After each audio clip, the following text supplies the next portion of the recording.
Bacaan dalam sholat, Ustadz, itu kan nggak tahu apakah ada alasan kenapa itu yang jadi bacaan. Kan semuanya kan ngikutin Rasulullah. Betul. Tapi kan pasti ada masanya orang bertanya, kenapa bacanya itu sih waktu Betul. itu? Benar. Kenapa bacanya nggak yang lain gitu? Benar. Nah, kebanyakan yang wajib, kalau yang wajib seperti surat Al-Fatihah itu Allah turunkan. Dan kalau kita mendalami maknanya itu memang luar biasa sih. Tapi benar kata Mas di awal, orang tuh nggak selalu bisa khusyuk dalam sholat untuk mendalami makna suratul Fatihah itu. Misalnya contoh ketika orang bilang Allahu Akbar misalnya, itu aja kalau orang khusyuk itu dia bisa masuk dalam kondisi di mana benar-benar dia berkoneksi dengan Allah. Alhamdulillahirabbil alamin, itu adalah bentuk kesyukuran. Yang menarik gini, Raymond pernah ngomong sama aku, salah satu saran daripada psikolog dia ketika dia lagi dalam tanda kutip punya problem misalnya lagi stres, itu adalah diajarin untuk senantiasa bersyukur. Jadi orang-orang aku lihat di luar juga ada journaling, Mas.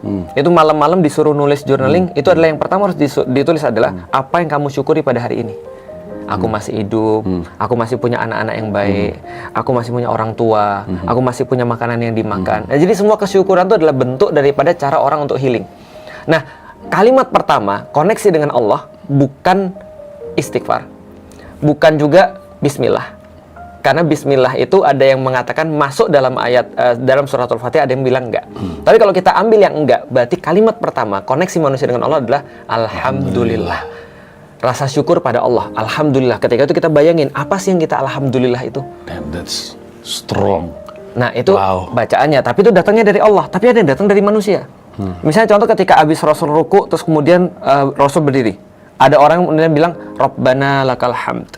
Rabbana, wahai Tuhan kami, lakal hamd, bagi engkau seluruh pujian-pujian. Setelah selesai sholat, Rasul bilang, siapa yang ngomong kayak gitu? Saya, ya Rasulullah. Itu dipuji oleh Allah. Wow. Nah, itu menjadi akhirnya sunnah kan gitu kan ya. Nah, sama kayak tahiyat. Tahiyat itu kan percakapan antara Allah dengan Rasulnya.